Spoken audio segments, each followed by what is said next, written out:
Hey there, I'm Sarita, and you're about to experience the modern approach to well being where you get to establish the best and most important relationship you will ever have, the one with yourself. I'm on a mission to help you declutter energy and reclaim your power so you can be a magnet to what you desire. If you're looking for the optimal blend of mindset and healing, you're in the right place. My goal in this podcast is to share tools, resources, and practices that will help you along your healing journey. I'm so excited to be here with you today, so welcome to Back to Here with Sarita. Let's get started. Hello, beautiful soul, and welcome back to my podcast, Back to Here with Sarita, the new Manifesting Paradigm podcast. I'm very happy that you're here with me today. It's going to be a very short episode. I wanted to just mention that when this podcast episode releases, I'm officially 44 days into what I'm now calling my 52-week manifestation road trip. If you had not have a chance, please head over to social media because I do post very frequently on where I am, where I'm going, what I'm doing, all the things and the lessons that I'm learning along the way at Sarita Wellness. This whole just trip has really brought forth a lot for me. So this episode where I'll be sharing with you the 3 reasons your ego is very obsessed with sabotaging your manifestations really hits home for me because during this trip, I'm learning so much more about myself and realizing certain things, habits, behaviors, all the things that I was acting like while I was in the comfort zone in San Diego. And since I've left California, I am quite literally constructing my life as I go. And so I've had to really let go a lot of the ego. So everything that I'm going to be sharing with you is going to be really hitting home for me. Hopefully it will help you in getting a lot more clear on where your ego is actually sabotaging you in your manifestations. So if you've been around for a little while, you will know the way that I construct my episodes here, the way that I teach in my social media, the way that I coach is actually sharing with you personal experiences that I'm going through and not necessarily talking to you points where you need to focus and work on, right? I'm here with you on this journey and I don't know everything about manifestation. I'm still learning, I'm still growing. And so what makes me really unique is that I'm sharing with you as I go some of the lessons that I'm personally learning when it comes to manifestation. So these 3 points that I'll be sharing with you about the ego sabotaging really hits home for me.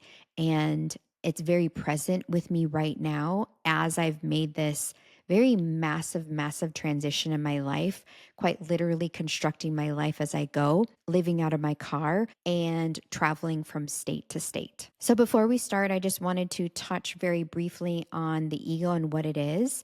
The ego is not a science-based term. It's actually a term that we have come to utilize to describe the part of us that is meant to keep us safe. The ego definitely has a place and it has a purpose. And I think that in a lot of spiritual spaces, and especially in some of the manifestation communities that I've been in and the coaching that I've seen, people still really demonize the ego. And that should not be the case. The ego is not a bad thing. In fact, it's something very necessary in our lives, especially when it comes to survival. But like everything, there is a balance, right? So when the ego is taking over and trying to control our lives, that is when it can become troublesome. Think of the ego as a way to interpret the world around you, or your intuition, aka higher self, is another way to interpret the world around you. We can manifest from both depending on the voice that you're listening to. So it could either be the ego voice or it could be the higher self voice. I go a lot deeper in this during my Bliss Method program, which I'll be rolling out in a couple months. And the last point I want to make is the ego can also keep us playing small and keep us from changing. And so the ego is really deeply tied to sabotaging our manifestations. That voice that can step in and literally sabotage an experience without us even realizing it. Okay, the first point I want to make about the ego is that the fear of change and unknown. So basically, that's the first way the ego can really step in to sabotage your manifestations. The ego really thrives on comfort. And even when that comfort zone is in a very unfulfilling or stressful place, manifestation change means stepping into unknown territory, which can be very intimidating. And that's where the ego steps in, right? The ego sees this unknown territory, this unknown, uncharted area as a possible threat. And so, in reaction to that, it can create a very self sabotaging thought or action, which translates into an action to keep you in your current location of safety. Okay, so this lands really, really hardcore for me because one of the most grandiose epiphanies that I've had over the last 44 days is I've realized as I've transitioned into this nomadic life that I'm quite literally creating the life that I desire step by step for myself, this freedom lifestyle where I'm living as a very sovereign woman, very self reliant woman, very against the grain of society. It is requiring me to become a whole new version of myself, meaning this uncharted territory that I'm stepping into is requiring me to embody a whole new level of self. So, the business that I'm creating and building to impact more women, the money that I desire to make, the patience and the trust that it takes every single time when I leave a place, start looking for a new place to live, traveling in my car, going from state to state, there's a lot of fear that I'm experiencing quite regularly of the unknown, finding out where I'm going to stay next, constructing like a new lifestyle in the place that I'm living. It's really requiring me to work through fear of the unknown and knowing that everything's going to work out to my highest self. I'm being called every single day to walk through fear and embody the change that I'm experiencing, all the while creating a new version of myself. Okay, so the second way the ego will really sabotage your manifestations is attaching itself to limiting beliefs. The ego holds on to stories and beliefs about who we are and what we actually deserve. So, for example, if you've been conditioned to believe that success and abundance and love isn't for you, your ego will align itself to actually create it to be more difficult for you to accept a different reality than that. And that attachment, right? The ego attachment to these thoughts, to these beliefs, can sound like the voice that says something to the effect of, I'm not good enough, or this won't work for me, or keeping you quite literally from embracing the things you actually desire in your life. So this coincides heavily with what I was just talking about. It dawned on me pretty much this past week that as I was staring up at the ceiling and just having a moment with myself, that I was feeling very unmotivated with life because I was reverting back to the belief that I deserve to lay around and do nothing because I work so hard or I've worked so hard in the past and I'm all deserving for this time. And while it's all good and well, and for you, maybe this is something that you really do need. Maybe you do need to like lay around and do nothing. And it's okay to have those moments. That's not what I'm exactly conveying here. But what I'm saying is one of these old habits or beliefs that I've had is that for me to actually become and embody the successful business owner that I desire to become, I get to honor my responsibilities and create a successful foundation for myself. And so these old habits or beliefs where I deserve this, I deserve that, is the ego just reasoning with myself, saying, I deserve to do this, which really negates my responsibilities. I personally need to have structures in place because I'm a very vision and goal oriented person. So I need to have structure and foundation into place for my success. I've noticed when I've been laying around, looking at the ceiling and getting into the mindset, I deserve this. Then I go into the next step of like, well,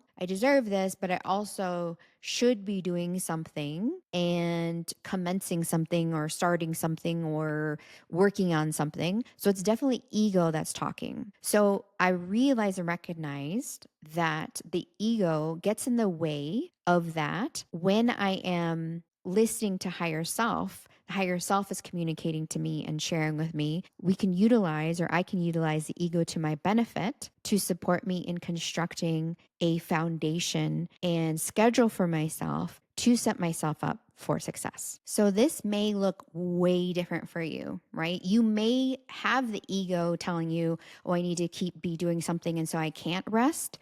So I'm just sharing with you my own personal limiting beliefs for myself when the ego comes into play. For you, you can see where you can actually detach from old thinking to recognize and indicate places where your ego is talking too much or taking too much charge in those places that are keeping you small and keeping you safe. So, the last point I want to make about how your ego is sabotaging your manifestations is the need for control and certainty. Manifesting often requires us letting go. Actually, it really does require us letting go, trusting the process, surrendering to the higher flow of the process. This can feel very destabilizing to our nervous system. It can feel very destabilizing to our ego as well. And so, our ego, because our ego is there to keep us safe, right? And when it's being safe, it's being protected and controlled. And so when the ego feels like it's losing control, it possibly can throw in obstacles to distract you from feeling fully invested in your manifestation process. Meaning that's when the self-sabotage comes in, that voice comes in saying, is this really possible? Am I really meant to do this?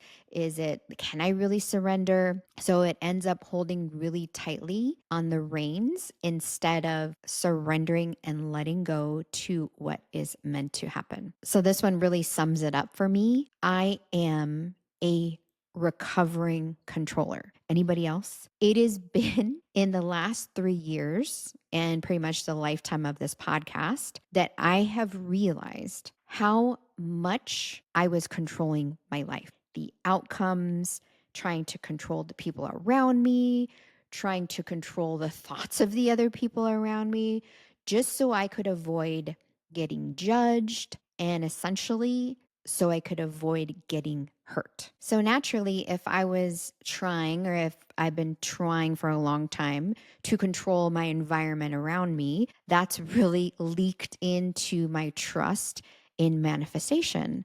Oftentimes in the past, and before recognizing that I have controller tendencies, is that I didn't feel safe manifesting or surrendering, even though I would have coaches and teachers tell me, surrender and trust the process. I felt like they didn't fully understand why I wasn't able to do so because I've had such a history of trying to control the outcome, the environment, and the people around me. Well, now I know how much the ego has been playing in this part of the story of why I haven't been able to let go. And a lot of it has stemmed from my prior experiences of feeling more safe when I'm actually in control. So, how it's impacting me in present day is I've noticed that it's sometimes easier to slip back into old patterns and habits than to actually address the obstacle that's in place or distraction that's arising,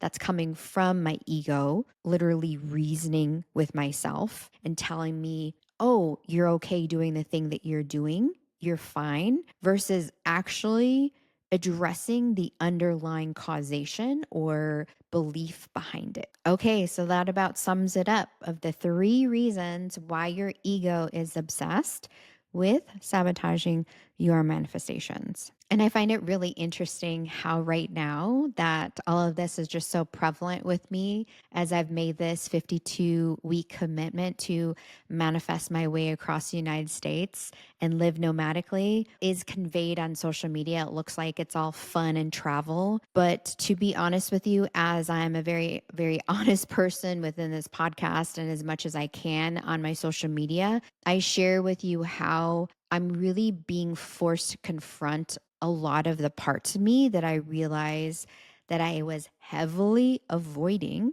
in the comfort of my home, in the comfort of my everyday in San Diego. And one thing I really want to point out to you that's really, really important when it comes to listening to these episodes within the podcast is having the knowledge about something and actually doing something with the knowledge are two different things. So essentially, you can come up with some of the realizations or indicators that the ego is really ruling your life, but taking that knowledge and actually doing something with it to attempt to move the needle forward is something that is your responsibility, right? It's not something I can do for you, but I can help you get to the place where you can have more enlightenment and understanding on certain patterns and behaviors of yourself.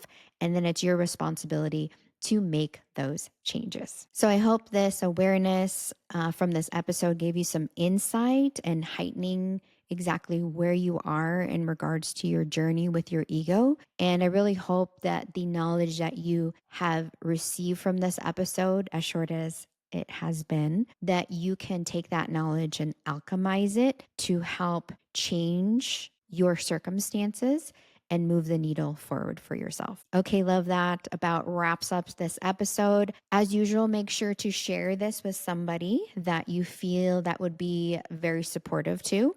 And then also take a screenshot of the episode and share with me on social media at Sarita Wellness which one you personally struggle with the most when it comes to the 3 ways that your ego is sabotaging your manifestations. Always love being with you, my love. Have a great rest of your day. And as always, keep being the amazing you that you are. We'll see you next time. Hey, love. Thank you so much for tuning in to today's episode. If you adored what you heard, it would mean the world to me if you took a moment to leave a review on the platform you are listening to this episode on. By doing this, you are helping my mission to impact other women with their healing journeys. If you aren't already following me on social media, make sure to connect with me at Sarita Wellness to get your weekly dose of inspiration. I can't wait to be with you in the next episode, but in the meantime, keep being the amazing you that you are.